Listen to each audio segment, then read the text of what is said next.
Hello, എല്ലാവർക്കും സുഖമെന്ന് വിശ്വസിക്കുന്നു. അടുത്തൊരു വീഡിയോയുമായിട്ട് ഞാൻ എത്തിയിരിക്കുകയാണ്. അപ്പം നിങ്ങൾ എൻ്റെ കഴിഞ്ഞ വീഡിയോസ് കണ്ടിട്ടുണ്ടാവുമെന്ന് വിശ്വസിക്കുന്നു. അപ്പം എൻ്റെ വീഡിയോയുടെ ഉദ്ദേശം എന്ന് പറഞ്ഞാൽ, ഇവിടെ ആദ്യം വരുന്ന നഴ്സസ്, അതായത് UK ആദ്യം വരുന്ന നഴ്സസ്, അവർക്ക് ഉപകാരപ്പെടാൻ വേണ്ടിയിട്ടാണ് ചെയ്യുന്നത്.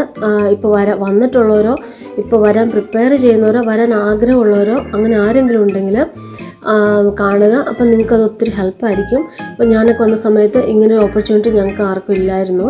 ഞങ്ങളൊക്കെ വന്നിട്ട് അത് ഫേസ് ചെയ്തിട്ട് കണ്ട് ചോദിച്ച് ഒക്കെ പഠിക്കുകയായിരുന്നു. അതിന് യാതൊരു കുഴപ്പമില്ല. പക്ഷെ അതിന് മുമ്പ് അറിഞ്ഞിരിക്കുന്നത് കുറച്ചുകൂടെ നല്ലതല്ലേ. അപ്പം അതിന് വേണ്ടിയിട്ട് ചെയ്യുന്നതാണ്. ഇപ്പോൾ ഇവിടെ ഞങ്ങൾ റുട്ടീനായിട്ട് ഞങ്ങൾ ചെയ്യുന്ന കാര്യങ്ങൾ, ഞങ്ങളുടെ ഹോസ്പിറ്റലിൽ ഞങ്ങളുടെ ഒരു ദിവസം ഞങ്ങളുടെ ഡ്യൂട്ടി, ഞങ്ങളുടെ മെഡിസിൻ റൗണ്ട്, അഡ്മിഷൻ, ഡിസ്ചാർജ്, അങ്ങനെയുള്ള കുറച്ച് കാര്യങ്ങൾ അത് നിങ്ങൾക്ക് ഒന്ന് എളുപ്പമാകാൻ വേണ്ടിയിട്ട് പറയുകയാണ്. അപ്പോൾ നിങ്ങൾക്കിത് ഇഷ്ടമായെങ്കിൽ, ഉപകാരപ്പെട്ടെങ്കിൽ നിങ്ങളുടെ ഫ്രണ്ട്സിൻ്റെ അടുത്ത് പറയുക, ഷെയർ ചെയ്യുക. അപ്പോൾ വീണ്ടും നിങ്ങൾക്ക് എന്തെങ്കിലും അറിയണമെന്ന് ആഗ്രഹമുണ്ടെങ്കിൽ താഴെ കമൻറ്റ് ബോക്സിൽ ചോദിച്ചാൽ നമുക്ക് അടുത്ത വീഡിയോ ചെയ്യാം. അപ്പം എല്ലാവരെയും വീഡിയോയിലേക്ക് ഹാർദവമായിട്ട് സ്വാഗതം ചെയ്യുന്നു. അപ്പോൾ ഇന്ന് പറയാൻ ഉദ്ദേശിക്കുന്ന കാര്യം, ഒരു മെഡിസിൻ റൗണ്ട് എങ്ങനെ ചെയ്യാം, അത് സേഫായിട്ട് നമ്മൾ സാധാരണ ഒരു മെഡിസിൻ റൗണ്ട് ഞങ്ങളുടെ ഹോസ്പിറ്റലിൽ ഞാൻ എങ്ങനെയാണ് ചെയ്യുന്നത് എന്നുള്ളതിൻ്റെ ഒരു എക്സ്പ്ലനേഷനാണ്. അപ്പം ഇപ്പോൾ മെഡിസിൻ റൗണ്ടെന്ന് പറയുമ്പോഴേക്കും എനിക്ക് തോന്നുന്നു നിങ്ങൾ പിൻ നമ്പർ കിട്ടിക്കഴിഞ്ഞിട്ട് മാത്രമാണ് നമ്മൾ IV മെഡിക്കേഷൻ ചെയ്യാൻ പറ്റത്തുള്ളൂ. പിൻ നമ്പർ കിട്ടുന്നതിന് മുമ്പ് ബാൻഡ് 4 പ്രീ രജിസ്ട്രേഷൻ ഒരു പീരീഡ് ഉണ്ട്. അപ്പോൾ അതിൽ മെഡിസിൻ ചെയ്തിട്ടുള്ളവരെ എനിക്കറിയാം. അപ്പം അതിന് അസസ്മെൻ്റ് ഉണ്ട് കേട്ടോ. നമ്മൾ മെഡിസിൻ ചെയ്യുന്നതിന് മുമ്പ്, നമ്മൾ IV ചെയ്യുന്നതിന് മുമ്പ്, നമ്മൾ ക്യാനിൽ ചെയ്യുന്നതിന് മുമ്പ് എല്ലാത്തിനും നമുക്ക് അസസ്മെൻ്റ് ഉണ്ട്. അതെടുത്തിട്ട് മാത്രം നമ്മളെ ചെയ്യാൻ അലൗ ചെയ്യത്തുള്ളൂ. അപ്പോൾ അങ്ങനൊരു കാര്യം പ്രത്യേകം ഓർക്കണം. അപ്പം ബാൻഡ് 4 നമുക്ക് മെഡിസിൻ അഡ്മിനിസ്ട്രേഷൻ ചെയ്യാം. പക്ഷേ അത് ഓറൽ, സബ്ക്യൂട്ടേനിയസ്, IM അങ്ങനെയൊക്കെ മാത്രമേ ഉള്ളൂ. IV നമുക്ക് ചെയ്യാൻ പറ്റത്തില്ല. നമ്മൾ പിൻ നമ്പർ കിട്ടിക്കഴിഞ്ഞിട്ട് നമ്മൾ അതിനുള്ള പ്രത്യേക IV കോഴ്സ് ചെയ്തിട്ട് മാത്രമേ നമുക്ക് IV അഡ്മിനിസ്ട്രേഷൻ ചെയ്യാൻ പറ്റത്തുള്ളൂ. അത് പ്രത്യേകം ഓർക്കണം. അപ്പം മെഡിക്കേഷൻ അഡ്മിനിസ്ട്രേഷൻ എന്ന് പറയുമ്പോഴേക്കും നമ്മൾ സേഫായിട്ട് ചെയ്യേണ്ട കുറച്ച് കാര്യങ്ങളുണ്ട്. അപ്പം ഞാൻ പറയുന്നത് എൻ്റെ ഹോസ്പിറ്റലിൽ ഞാൻ ഫോളോ ചെയ്യുന്ന കാര്യങ്ങളാണ്. ഇത് എല്ലായിടത്തും ഇങ്ങനെയാണെന്ന് കരുതരുത്. കാരണം ഡ്രഗ് ചാർട്ട് തന്നെ ഡിഫറെൻ്റ് ആണ്. ഇപ്പം ഞങ്ങളുടെ ഹോസ്പിറ്റലിലെ ഡ്രഗ് ചാർട്ട് ആയിരിക്കുകയില്ല വേറൊരു ട്രസ്റ്റിൻ്റെ കീഴിലുള്ള ഹോസ്പിറ്റലിൽ. അപ്പോൾ അത് പ്രത്യേകം ഓർത്തിരിക്കണം. പിന്നെ മെഡിസിൻ അഡ്മിനിസ്ട്രേഷൻ മെത്തേഡും വേറെ ആയിരിക്കും. കാരണം സിറ്റീസിലേക്കൊക്കെ ഇപ്പോൾ കമ്പ്യൂട്ടറൈസ്ഡ് ആണ്. അവർ കമ്പ്യൂട്ടറും കൊണ്ട് പോയിട്ട് പേഷ്യൻറ്റിൻ്റെ റിസ്റ്റ് ബാൻഡൊക്കെ സ്കാൻ ചെയ്ത് അതൊക്കെ ചെക്ക് ചെയ്ത് അങ്ങനെയൊക്കെയാണെന്ന് കേട്ടു. അതിനെക്കുറിച്ച് എനിക്കറിയില്ല. കാരണം ഞങ്ങൾ ഇതുവരെ അത് ഫോളോ ചെയ്യാൻ തുടങ്ങിയിട്ടില്ല. വരുമായിരിക്കാം, നിയറസ്റ്റ് ഫ്യൂച്ചറിൽ വരുന്നു കരുതുന്നു. അപ്പം ഞങ്ങൾ ഫോളോ ചെയ്യുന്ന കാര്യങ്ങളാണ് പറയുന്നത്. അപ്പോൾ ഈസി ആയിട്ട്, സേഫായിട്ട്, സിമ്പിളായിട്ട് നമ്മൾ സാധാരണ ഒരു വാർഡിൽ എങ്ങനെയാണ് ഒരു മെഡിസിൻ റൗണ്ട് കംപ്ലീറ്റ് ആക്കുന്നത് നമുക്ക് നോക്കാം. അപ്പം മെഡിസിൻ സ്റ്റോർ ചെയ്തിരിക്കുന്നത് ഒരു ട്രോളിയിലായിരിക്കും. അപ്പോൾ ഞങ്ങളുടെ വാർഡിൽ 24 പേഷ്യൻസ് ഉള്ള വാർഡാണ്. അപ്പോൾ ഞങ്ങൾക്ക് 3 നഴ്സസാണുള്ളത്. 3 നഴ്സസിന് ഓരോ ട്രോളി വെച്ചിട്ട് 3 ട്രോളി ഉണ്ട്. ആ ട്രോളിയിൽ നമുക്ക് കോമൺ ആയിട്ട് നമ്മൾ ആ വാർഡിൽ യൂസ് ചെയ്യുന്ന എല്ലാ മെഡിക്കേഷൻസും, മിക്ക മെഡിക്കേഷൻസ് തന്നെ അതിലുണ്ടാവും. അല്ലെന്നുണ്ടെങ്കിൽ ഇപ്പോൾ പേഷ്യൻറ്റിൻ്റെ ഓൺ മെഡിക്കേഷൻ, അല്ലെങ്കിൽ അവർക്ക് സ്പെസിഫിക്കലി അവർക്ക് വേണ്ടി പ്രിസ്ക്രൈബ് ചെയ്തിരിക്കുന്ന മെഡിസിൻസ് ഒക്കെ നമ്മൾ അവർക്ക് വേണ്ടി സ്പെസിഫിക് ആയിട്ട് ഓർഡർ ചെയ്തിട്ട് അവരുടെ ലോക്കറിൽ സൂക്ഷിക്കും. അപ്പോൾ അതൊരു കാര്യം. പിന്നെ നമ്മൾ മെഡിസിൻ ട്രോളി നമ്മൾ നമ്മൾ എടുക്കുന്നതിന് മുമ്പ് തന്നെ നമ്മൾ അതിനകത്ത് നമ്മുടെ ബേസിക് മെഡിക്കേഷൻസ് ഒക്കെ ഉണ്ടോ എന്ന് നോക്കുക. കപ്സ്, സ്പൂണ്, മെഡിസിൻ പോട്ട്, അങ്ങനെയുള്ള കാര്യങ്ങളൊക്കെ നമ്മൾ സെറ്റ് ചെയ്ത് റെഡിയാക്കി നമ്മൾ ബേയിലേക്ക് പോകും. ബേയിലേക്ക് പോകുന്നതിന് മുമ്പ് നമ്മൾ മസ്റ്റായിട്ട് നമ്മുടെ കയ്യിൽ എടുക്കേണ്ട ഒരു കാര്യമാണ് വൈറ്റൽ പാക്ക് എന്ന് പറയുന്നത്. വൈറ്റൽ പാക്ക് എന്താണെന്ന് വെച്ചാൽ നമ്മൾ പേഷ്യൻസിൻ്റെ വൈറ്റൽ സയൻസ് ഒബ്സർവേഷൻസ് റെക്കോർഡ് ചെയ്തിട്ടുള്ള ഒരു iPod ആണത്. അതിനകത്ത് നമുക്ക് പേഷ്യൻസിൻ്റെ പ്രീവിയസ് ആയിട്ടുള്ള ഒബ്സർവേഷൻസ് എല്ലാം റെക്കോർഡഡാണ്. അപ്പോൾ നമ്മൾ ബ്ലഡ് പ്രഷർ മെഡിക്കേഷൻസ് അല്ലെങ്കിൽ ഇൻസുലിനൊക്കെ കൊടുക്കുന്നതിന് മുമ്പ് നമുക്ക് അവരുടെ ബ്ലഡ് പ്രഷർ ചെക്ക് ചെയ്യണം, ബ്ലഡ് ഷുഗർ ചെക്ക് ചെയ്യണം. അപ്പോൾ അങ്ങനെയുള്ള കാര്യങ്ങളൊക്കെ നമ്മൾ സ്റ്റോർ ചെയ്തിരിക്കുന്ന മെഷീനാണത്. അപ്പോൾ അതിൽ നമ്മൾ നോക്കിയിട്ട് മാത്രമേ അങ്ങനെയുള്ള മെഡിക്കേഷൻസ് കൊടുക്കാൻ പാടുള്ളൂ. അപ്പോൾ അത് നമ്മുടെ കയ്യിൽ എപ്പോഴും ഉണ്ടായിരിക്കണം. മെഡിക്കേഷൻ റൗണ്ടിന് പോകുമ്പോൾ നമ്മുടെ കയ്യിൽ എപ്പോഴും അത് ഉണ്ടായിരിക്കണം. അതൊരു ഹെൽത്തി ആയിട്ടുള്ളൊരു കാര്യമാണ്, സേഫ് ആയിട്ടുള്ളൊരു കാര്യമാണ്. അത് നമ്മൾ ഫോളോ ചെയ്യണം. പിന്നെ ഞാൻ ബേയിലേക്ക് എത്തിക്കഴിയുമ്പോഴേക്കും നമ്മൾ ആദ്യം ചെയ്യുന്നത്, നമ്മുടെ പേഷ്യൻസ് ഇപ്പോൾ 8 പേഷ്യൻസ് ഉണ്ടെന്ന് വെച്ചാൽ ഒരു ബേയിൽ ഇപ്പോൾ 4 ആയിരിക്കാം.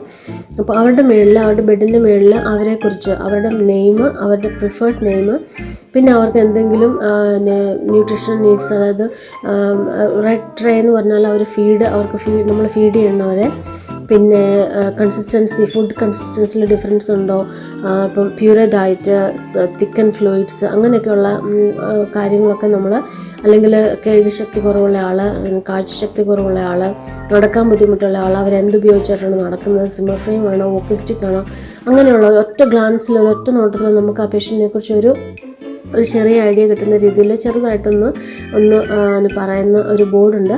അപ്പോൾ ആ ബോർഡിലെ പേര് എപ്പോഴും ശ്രദ്ധിക്കണം. കാരണം നമ്മൾ ഒരു പേഷ്യൻറ്റിനെ ഇപ്പോൾ ഡിസ്ചാർജ് ചെയ്തെന്ന് വെച്ചാൽ ഒരു പേഷ്യൻറ്റ് നമ്മൾ ഡിസ്ചാർജ് ചെയ്തില്ലെങ്കിൽ ആ പേഷ്യൻറ്റിനെ വേറൊരു വാർഡിലേക്ക് ട്രാൻസ്ഫർ ചെയ്തു, നമ്മളെല്ലാം ടൈഡി ചെയ്തു, ക്ലീൻ ആക്കി, പക്ഷേ നമ്മളെ പേര് വായിക്കാൻ വിട്ടുപോയെങ്കിൽ അടുത്ത പേഷ്യൻറ്റ് വരുമ്പം ആ പേരിലായിരിക്കും കുറച്ച് നേരത്തേക്ക് അറിയപ്പെടുക. മീൻസ് അത് നമ്മൾ മാറ്റിയിട്ടില്ലല്ലോ. അപ്പോൾ അത് പ്രത്യേകം ശ്രദ്ധിക്കണം. ആ പേഷ്യൻറ്റിൻ്റെ പേര് നമ്മൾ ഒരാൾ പോയി കഴിയുമ്പോൾ അപ്പം തന്നെ അത് മായ്ക്കുക.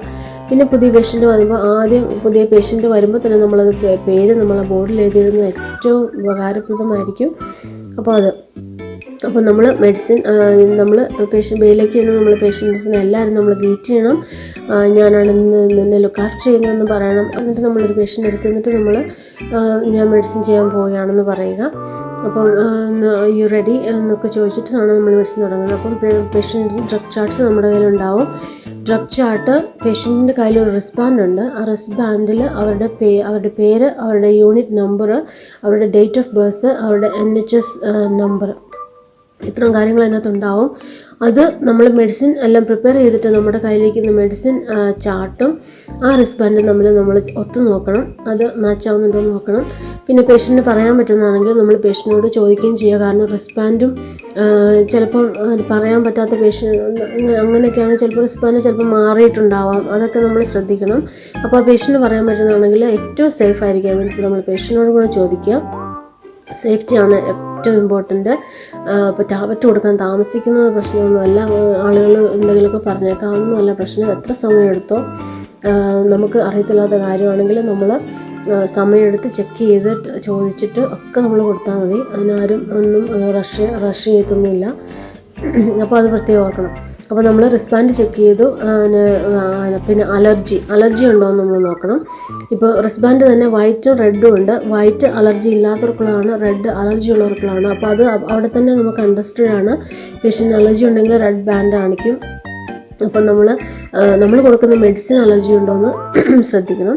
അപ്പം നമ്മൾ ചോദിക്കുക, ഞാൻ ഇപ്പോൾ എന്തെങ്കിലും പുതിയ മെഡിക്കേഷൻ ആണെങ്കിൽ, അല്ലെങ്കിൽ ഇപ്പോൾ ഇതൊരു പ്രിസ്ക്രൈബ് ചെയ്ത് ഇപ്പോൾ കൊടുക്കുന്ന മെഡിസിൻ ആണെങ്കിൽ നിനക്കത് അലർജി ഉണ്ടോ എന്നൊന്നോട് ചോദിക്കുക, സേഫ് ആയിരിക്കാൻ വേണ്ടിയിട്ട് മാത്രം. അപ്പോൾ അത് നമ്മൾ ചെക്ക് ചെയ്യുക. എന്നിട്ടാണ് നമ്മൾ മെഡിസിൻ കൊടുക്കുന്നത്. അപ്പോൾ മെഡിസിൻ കൊടുക്കുമ്പോൾ തന്നെ നമുക്ക് പിന്നെ ആ ബോർഡ് ചെക്ക് ചെയ്യുന്നത് അത്ര ഇമ്പോർട്ടൻ്റ് ആണ്. നമുക്ക് ഓൾറെഡി ഹാൻഡ് ഓവർ കിട്ടിയിട്ടുണ്ടാവും. പേഷ്യൻറ്റ് കഴിക്കാൻ ബുദ്ധിമുട്ടുള്ള ആളാണ്, അല്ലെങ്കിൽ സ്വോളോ ചെയ്യാൻ ബുദ്ധിമുട്ടുള്ള ആളാണ്, അങ്ങനെയൊക്കെ നമുക്ക് ഹാൻഡ് ഓവർ കിട്ടിയിട്ടുണ്ടാവും. എങ്കിലും ആ ബോർഡിൽ ഒന്ന് നോക്കുക, മേക്ക് ഷുവർ ചെയ്യുക. പേഷ്യൻറ്റ് സ്വോളോ ചെയ്യാൻ ബുദ്ധിമുട്ടുള്ള ആളാണെങ്കിൽ നമ്മൾ തിക്നറൊക്കെ ഇട്ടിട്ടാണ് ഫ്ലൂയിഡ് കൊടുക്കുന്നത്. അപ്പോൾ അത് നോക്കുക. എന്നിട്ട് നമ്മൾ മെഡിസിൻ അവിടെ ലീവ് ചെയ്തിട്ട് പോകാൻ പറ്റത്തില്ല. നമുക്ക് മെഡിസിൻ മേക്ക് ഷുവർ ചെയ്യണം അവർ കഴിച്ചു, ഞാൻ പിന്നെ എടുത്തോളാം എന്നൊക്കെ ചിലർ പറയും. പക്ഷേ അത് നമ്മൾ അത് പ്രാക്ടീസ് ഫോളോ ചെയ്യാൻ പാടില്ല. അപ്പം നമ്മൾ അവിടെ തന്നെ നന്നായിട്ട് എക്സ്പ്ലെയിൻ ചെയ്ത് പറയുക. നമ്മൾ പറയുക, ഐം സോ സോറി, എനിക്കവിടെ ലീവ് ചെയ്യാൻ പറ്റത്തില്ല, ഇപ്പോൾ എടുക്കാവോ, അല്ലെങ്കിൽ ഞാൻ പിന്നെ വന്നിട്ട് നിനക്ക് തിരിച്ചു തരാം എന്ന് പറയുക. അതിന് ഒരു കുഴപ്പമില്ല. അപ്പോൾ അങ്ങനെ അത് ശ്രദ്ധിക്കണം. നമ്മളവിടെ ലീവ് ചെയ്തിട്ട് പോകാൻ പറ്റത്തില്ല. പിന്നെ സേഫായിട്ട് നമ്മൾ അഡ്മിനിസ്റ്റർ ചെയ്യുക. ഇതെല്ലാം ചെക്ക് ചെയ്തിട്ട് അഡ്മിനിസ്റ്റർ ചെയ്യുക. അലർജി നോക്കുക, ഞാൻ പറഞ്ഞല്ലോ. പേഷ്യൻറ്റിന് സ്വോളോ ചെയ്യാൻ പറ്റുന്നുണ്ടോ എന്ന് നോക്കുക, എടുക്കുക. പിന്നെ എന്തെങ്കിലും നമ്മൾ കൊടുക്കുന്നതിന് മുമ്പ് പ്രിസ്ക്രിപ്ഷനിൽ നമുക്ക് എന്തെങ്കിലും റോങ് ആയിട്ടുള്ള പ്രിസ്ക്രിപ്ഷൻ ആണെന്ന് തോന്നിയിട്ടുണ്ടെങ്കിൽ അത് കൊടുക്കാൻ പാടില്ല. അതിൻ്റെ ഡോസ് നമ്മൾ സാധാരണ കാണുന്ന ഡോസാണോ, അല്ലെങ്കിൽ അതിൻ്റെ പ്രത്യേകത ഉണ്ടോ, അല്ലെങ്കിൽ ആൻറ്റിബയോട്ടിക്സ് അങ്ങനെയുള്ള കാര്യങ്ങളൊക്കെ കൊടുക്കുമ്പോൾ നമ്മൾ പ്രിസ്ക്രിപ്ഷൻ നമുക്ക് എന്തെങ്കിലും സംശയം ഉണ്ടെങ്കിൽ നമ്മളത് കൊടുത്തില്ലെങ്കിലും കുഴപ്പമില്ല. കൊടുത്തിട്ട് അപകടത്തിൽപ്പെടുന്നത് നല്ലത്, കൊടുക്കാതിരിക്കുന്നതാണ്. ഇച്ചിരി ഡിലേ ആവുന്നുള്ളൂ. എന്നിട്ട് നമ്മൾ ഡോക്ടറിൻ്റെ അടുത്ത് മേക്ക് ഷുവർ ചെയ്തിട്ട് മാത്രമേ കൊടുക്കാവുള്ളൂ. അപ്പോൾ അത് സേഫ്റ്റി, പേഷ്യൻ്റെ സേഫ്റ്റി, നമ്മുടെ സേഫ്റ്റി. നമ്മുടെ പിൻ നമ്പറാണ് അവസാനം, അത് ഓർക്കണം. നമ്മുടെ പിൻ നമ്പർ നമ്മൾ കളഞ്ഞു വിളിക്കാൻ പാടില്ല. അപ്പം സേഫ്റ്റി വളരെ ഇമ്പോർട്ടൻ്റ് ആണ് മെഡിസിൻ കൊടുക്കുന്ന കാര്യത്തിൽ. ബേസിക് ആയിട്ടുള്ള കാര്യങ്ങൾ ഞാൻ പറഞ്ഞെന്ന് വിശ്വസിക്കുന്നു. ഇനി IV അഡ്മിനിസ്ട്രേഷൻ ഉണ്ട്. അത് നമുക്ക് IV മെഡിക്കേഷൻസ് കൊടുക്കുന്നത് ഏതൊക്കെ IVs ആണ്, എന്തൊക്കെയാണെന്നുള്ളത് നമുക്ക് അടുത്ത വീഡിയോയിൽ പറയാം. അപ്പം നമുക്ക് അടുത്ത വീഡിയോ കാണാം. അതുവരെ take care, bye. Thank you for watching. അപ്പോൾ നിങ്ങൾ ഷെയർ ചെയ്യുക, ലൈക്ക് ചെയ്യുക, ഇഷ്ടമായെങ്കിൽ നിങ്ങൾ സബ്സ്ക്രൈബ് ചെയ്യുക. ആ ബെൽ ഐക്കണിൽ അമർത്തിയാൽ അടുത്ത വീഡിയോസ് നിങ്ങൾക്ക് കിട്ടും. Thank you, by.